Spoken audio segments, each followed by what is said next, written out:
Good afternoon. My name is Deborah McIsaac, Sales Strategist for SkyTerra Technologies. I would like to thank you for taking the time to join us in our webinar, Prepping for Security Awareness in 2025. Today, you'll be learning from Tabitha James, SkyTerra's Senior System Analyst.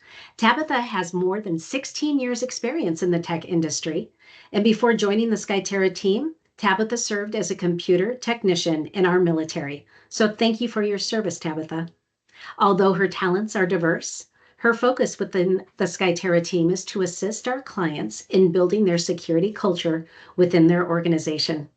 So before we get started, let me cover some housekeeping items. Because this is a Microsoft Teams webinar, all lines will be muted. However, you are welcome to use the Q&A function at the top of your screen to ask any questions that you may have.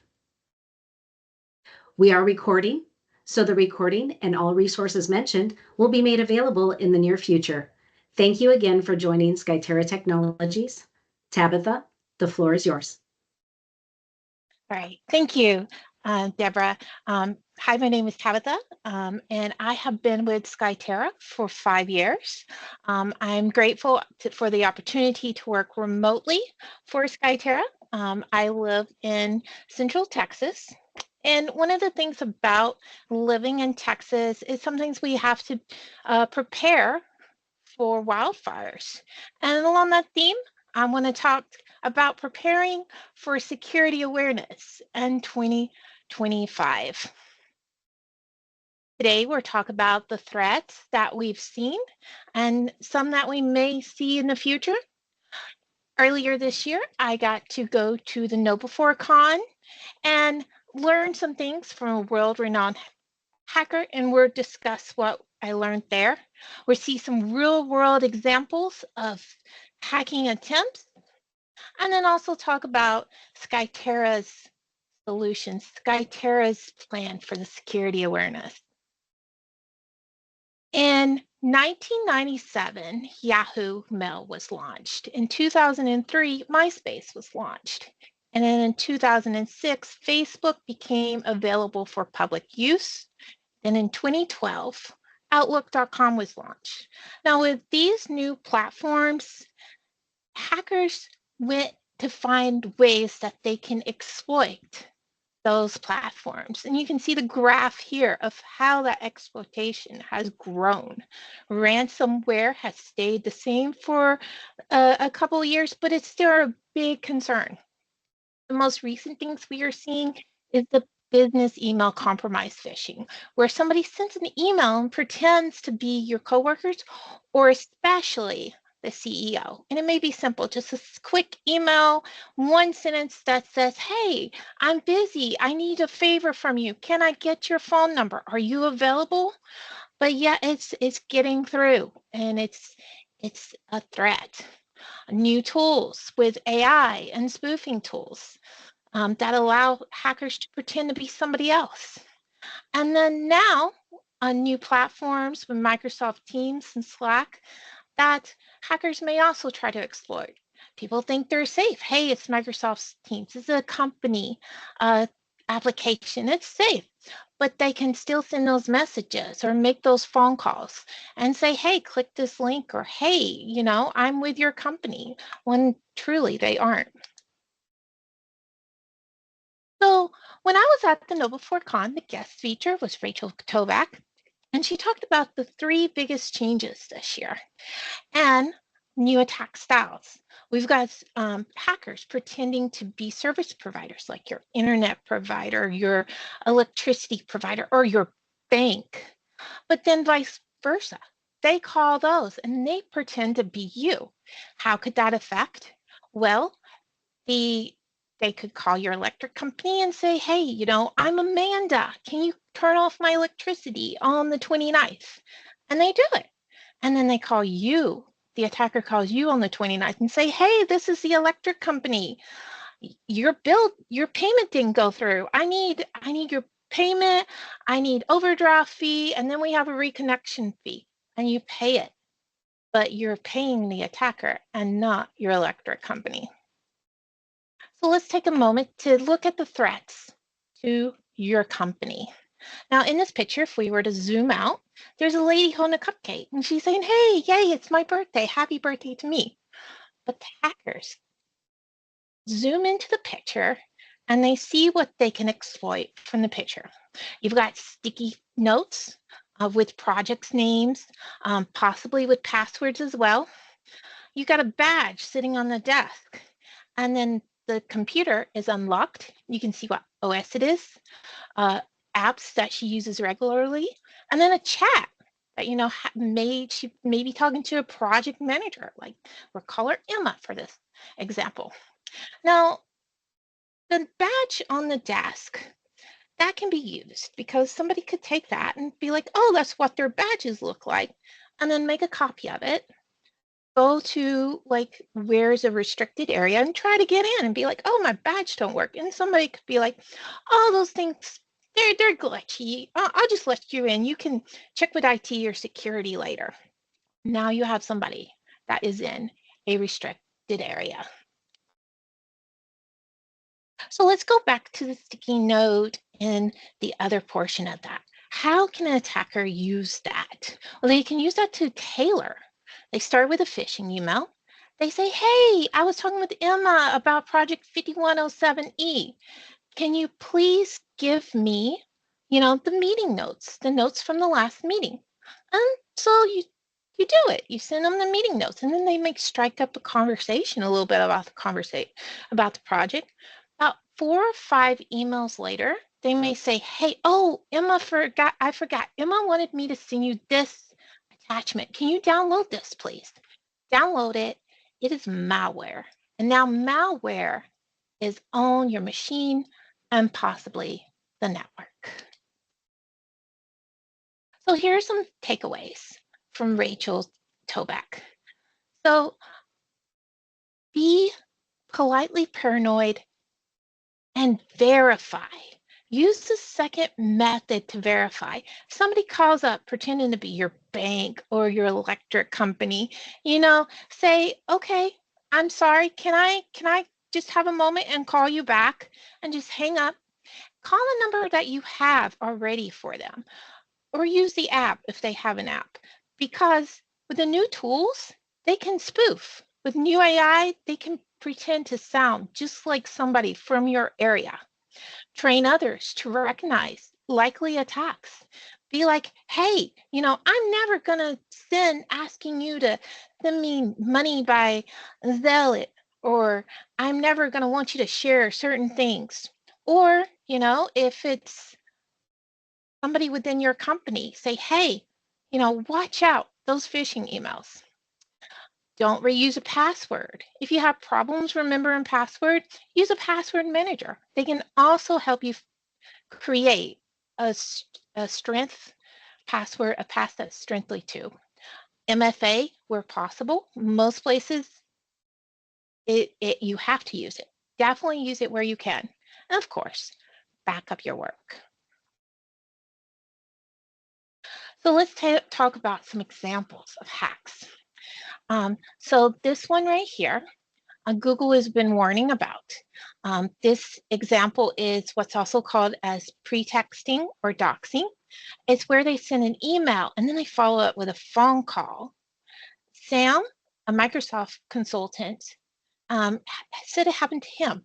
He received a phishing email and then a call, which he missed. Then a week later, received another phishing email saying suspicious activity was on his account, and he received a call, which he answered. It's like, hey, were you traveling? We're seeing some sign-in from Germany about a week ago. And he sat and was like, well, I do remember that email, but no, I haven't been traveling. And he's like, Googling the number, and it did lead to a Google business page, but it was a little off. He's like, okay, send me an email. And they sent him an email, a confirmation email, and he looked at it, and it looked like it was from Google, but it was cleverly disguised. It wasn't truly from Google. While he was reading these, of course, he's quiet. He goes, hello, hello. And at that moment, he knew, because the punctuation and the spacing was just too perfect. He was talking to AI, and he hung up. So who else has been hacked? Las Vegas, two casinos got hacked. They looked at LinkedIn, they looked at their employee, and then they called their IT, pretending to be one of their employees. Said, hey, I dropped my phone in the toilet.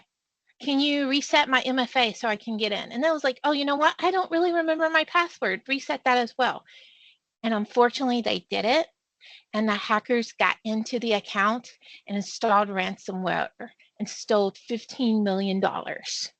One of the newest hacks that we've heard of is at the American Water Company.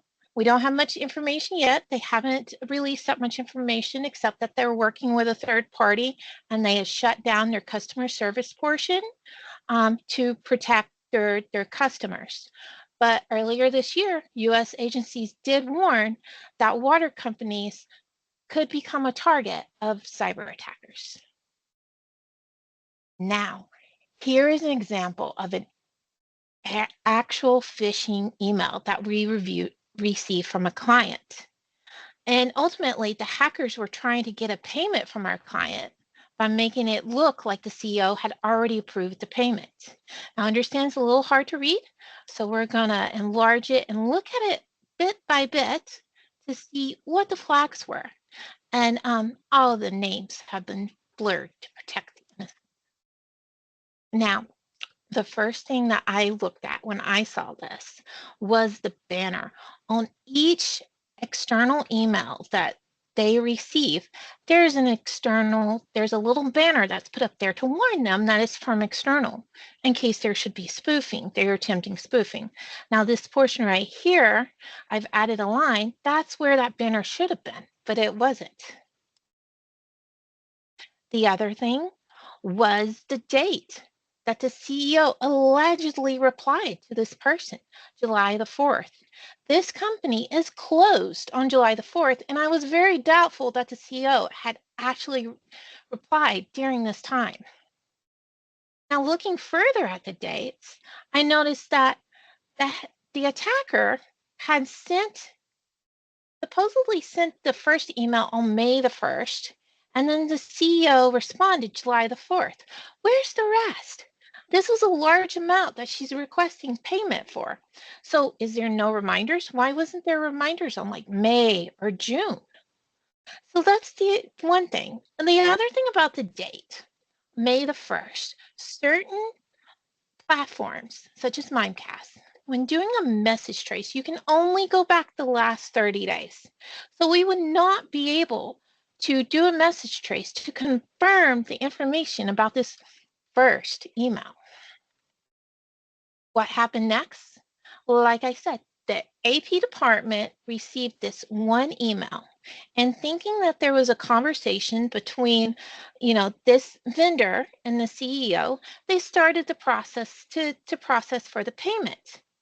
They sent it to their finance department, and then who sent it back so that they can continue that. But somebody in the AP department was like, wait, hold on a minute, and send an email to the CEO and one person in the finance department saying, hey, Mr. CEO, did you really speak with this person? Did you really approve this? And talk to the person in the finance department. It's like, did you confirm that they're actually a vendor? And that's when the CEO responded, is like, hey, wait, no, this is fake. I never sent that email. They are trying to steal this money from us. So it's very important to stop, see something, say something, verify it by another means. So we went through the threats, which we see, and now we want to review the best way to prep to reduce the threats to your company. What are the tools that we need to add in our prep bag as we start the security awareness? Now, SkyTerra Technologies is a full stack Microsoft partner. We understand Microsoft is exceptional at many things. However, we also realize they are not exceptional at all things. That is why our engineers at SkyTerra recommend best in breed solutions. And for tools, we definitely want to start off with email filters like Mimecast, Defender, have security patching, alerting, monitoring systems, and of course, an experienced IT and security team. But all it takes is one little email. Hackers will find a way to get past all that, whether it's a very simple one-line email or they may send an email to their personal or a text message, something that you're not monitoring. So it's important to have training, have security awareness training, have a security awareness culture, talk about these things constantly and tell people, hey, stop, slow down, verify. It isn't truly urgent until it's too late, and then it's definitely urgent. Have policies and procedures that users know what to do. If they're requested to do a money transfer, they need a, who do they verify that with? Have that second form of verification. If they're asked to purchase gift cards, ask the finance team, are you really going to reimburse me for Red Lobster gift cards? And then know what to expect from IT or HR. If you have a IT at mycompany.com or HR at mycompany.com, they are going to try to exploit those. And for IT, are they going to, should your users expect a call from IT, say, hey, I need your password, or a, hey, can you download this for me? Have them know, hey, ask for that service number, or politely hang up and call the number they know. HR, is HR truly going to send a email that says, hey, here, click on a link for my Google Calendar. We need to talk about how well you're performing, because they will try to exploit those.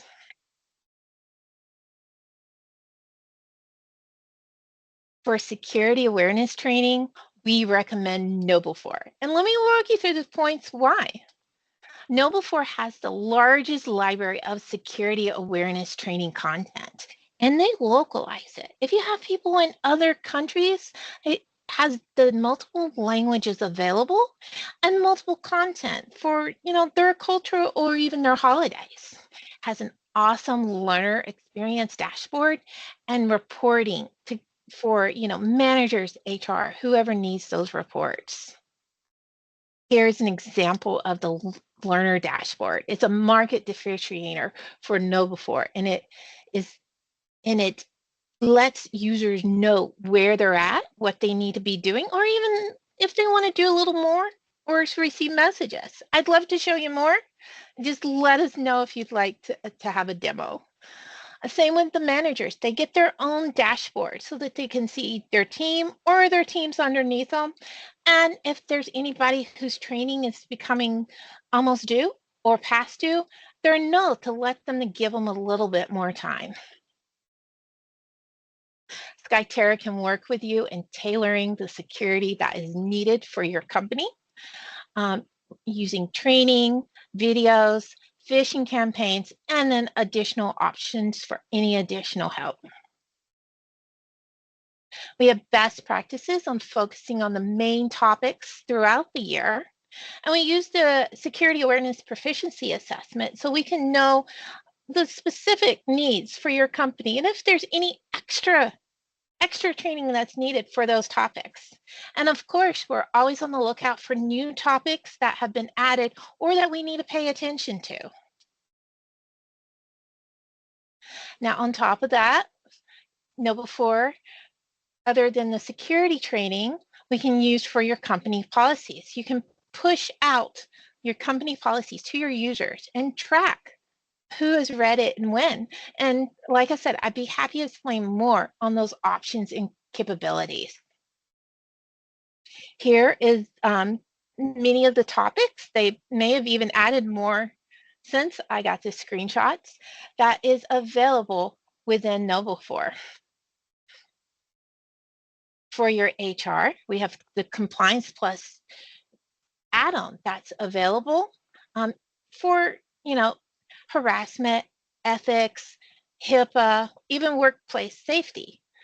if you would like to go ahead and push out that training as well. So we have the training. Are we ready? That's the tool. We're ready, right?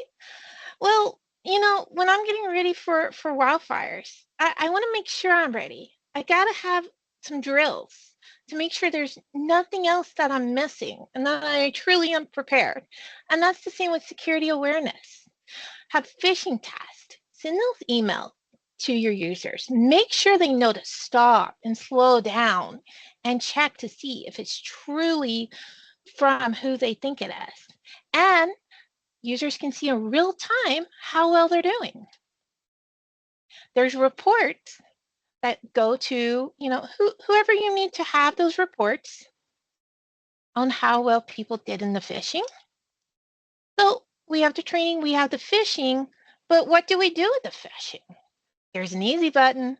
The fish alert button is located right within Outlook and lets your users report a fish. If it's not from KnowBe4, if it wasn't a test, and send it to IT, let them review it further. If it was a fish, like I said, that immediate feedback, as soon as they click that to report it, it say, congratulations, this was a test.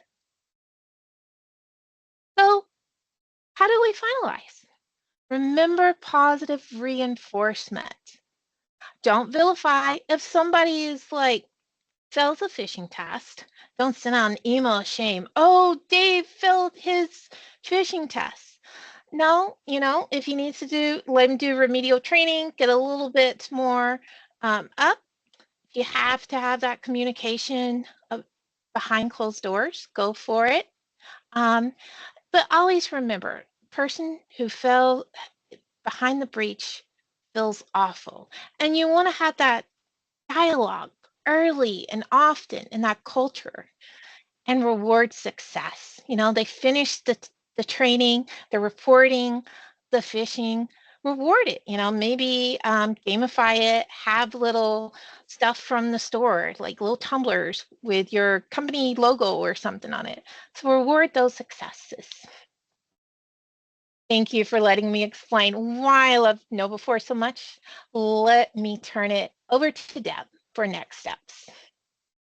Thank you so much, Tabitha, for sharing such valuable information about how to create a security awareness culture in your organization. So if you're thinking about what are my next steps, I have a couple of suggestions. You could review the resources document that I'm placing in the Q&A section right now. And these tips will help you self-evaluate where you are in your journey and also provide some great resources to explore the KnowBe4 product. Or you could schedule a quick custom consultation with SkyTerra. We would be happy to assess your current environment and make recommendations of how you can strengthen your security posture. Security runs in our DNA at SkyTerra, and we would love the opportunity to serve you. So Tabitha and I, we thank you for being a part of our Prepping for Security Awareness in 2025 webinar, and we hope you have a great week.